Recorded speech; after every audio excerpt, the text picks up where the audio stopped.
Welcome everyone, Sir Heroscape here today, coming at you with a new series called Heroscape Age of Annihilation Ranked. And it's going to be a first look at each card and basically giving it a rank based off of theory-scaping and what I know about the units, just at a first pass. Now over time, that may change as we actually play those units and as those units start working their way into competitive meta and different formats. But I'm doing a first pass now based off of my experience with the game and kind of my thoughts and implications of the abilities of the units. Today, we're going to be covering Xenithrax.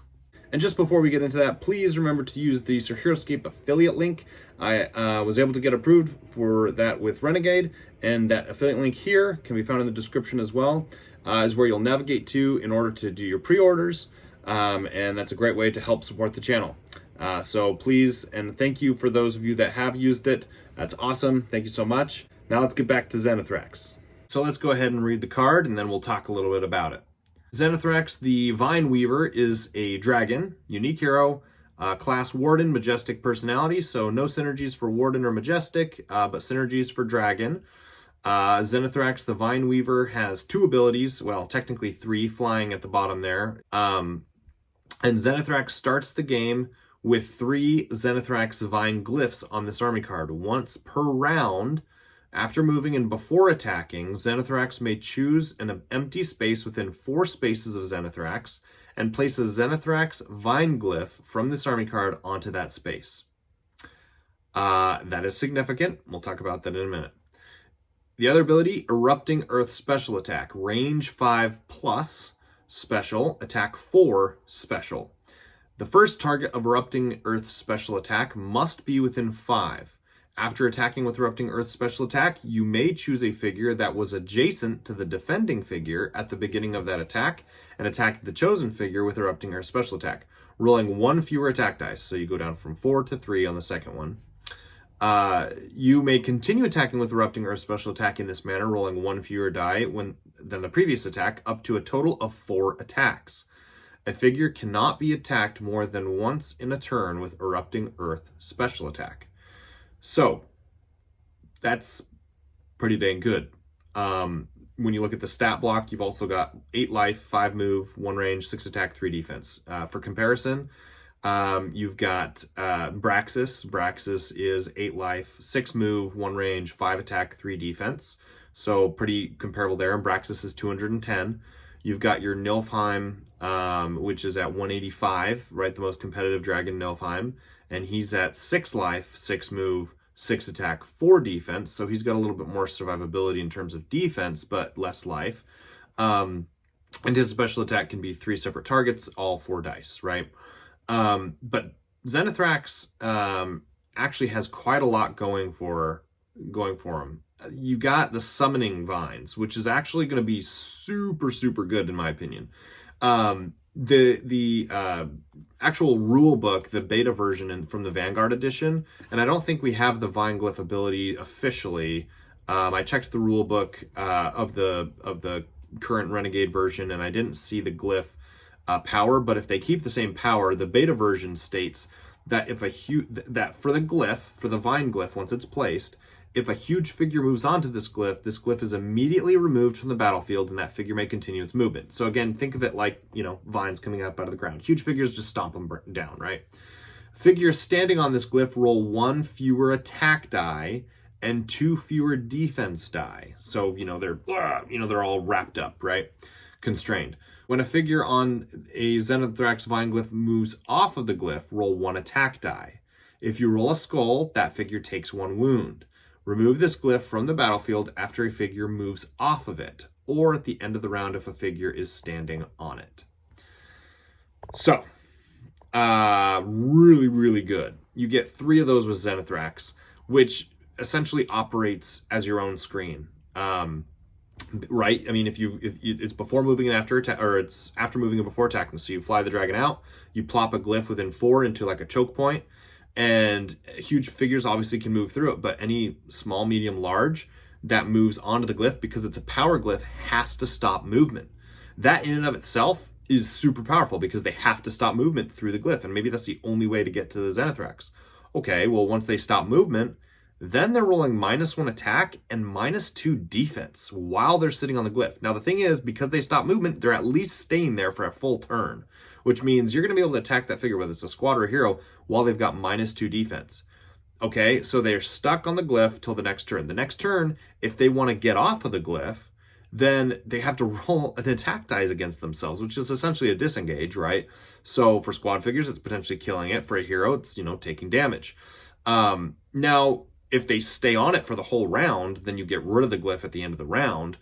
So there is something to be said about moving onto the glyph on turn 3, and then, it goes away, right? So you don't want to move it on to turn 1. So there's some timing things there you can do to kind of get around it.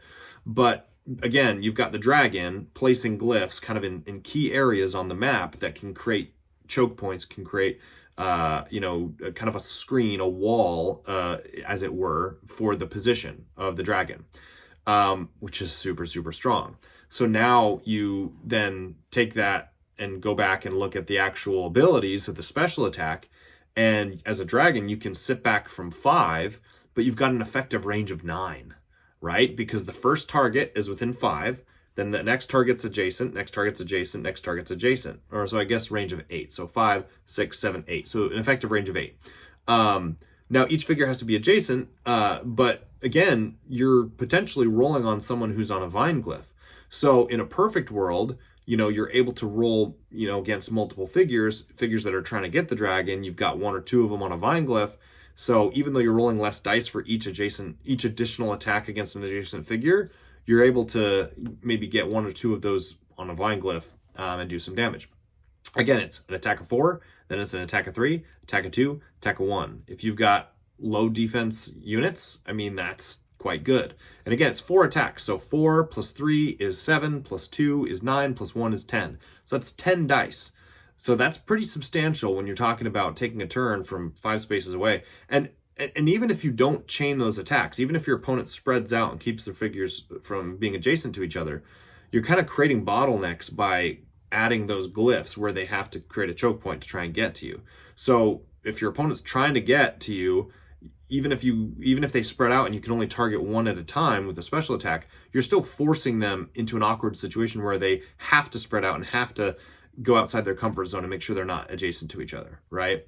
And so that can just be really, difficult to deal with.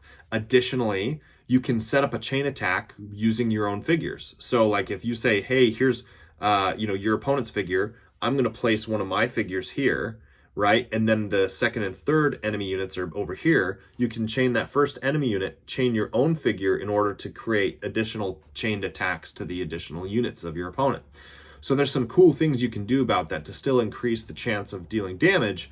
Even if your opponent tries to spread out, you can fill figures in to then be able to attack your own figures to create the chain. So really, really good. And then at the end of the day, if you don't want to use a special attack, boom, you're smacking them for 6, right? And then survivability, 8 life, 3 defense, I think is really, really good. So all in all, I think the dragon on its own is its own army. It's self-sustaining. The glyphs allow it to create its own choke points where it can basically hide, deal some damage, and force you into awkward positions. Really, really good. Additionally, you have to keep in mind this is a dragon, which means that green scales bond with Xenithrax. So all of a sudden we go from a unit that is able to play on its own, able to, drop glyphs and create choke points, can attack multiple figures, has good survivability. Now we've got it bonding, right? So you're throwing in 2-3 squads of green scales on top of the fact that it's its own army basically on it, and you're looking at a really good combination. Remember, green scales get bonuses being next to or near the dragon, and they bond, right? And so you basically get the dragon out, do some attacks, drop a glyph, and then you fill in the green scales behind. So imagine a world where Xenithrax lands, drops a glyph and a choke point, and then you fill in green scales behind it. So not only do they have to get through the glyph that you've created, but then they have to deal with a wall of green scales blocking you off. So really, really good power. Really, really good abilities. I think this is going to be a staple in competitive play. I think this is going to be one of the best dragons. Nilfheim still might be more consistent just because you're getting 3 attacks, and Nilfheim's an established, unit in the game that is very competitive. But for only 15 points more, you're getting a little bit more life and a little bit more flexibility and a lot more potential to screen and block for your position with those glyphs that Xenithrax can use. So, what is the ranking that I give it? Well, here we are at the final end of this quick video to just give my ranking. That's the whole idea, to read the card, get through it, give my ranking. Xenithrax is an A. An A unit, in my opinion. I think Xenithrax is super, super solid. I don't think is S tier. We'll see as time goes on. I think S tier is reserved for only a few units from the Rise of the Valkyrie, right? We're all very aware of who those units are. But A, I think, is absolutely on the cards for my initial thought of how Xenithrax is going to play based on my experience with dragons and greenscales and bonding. And when you're adding a dragon that has its own screen even without greenscales, that means it's going to be a valid option in other builds where you don't need to have greenscales in order for Xenithrax to be effective. You can run it on its own with other units. So I'm going to say an A. Xenithrax is going to be a staple in the competitive scene. And that's it for today's video. Tune in the future as I continue to review each individual unit and give it a ranking. And get excited. Age of Annihilation is here. Thank you guys for watching. We'll see you guys next time.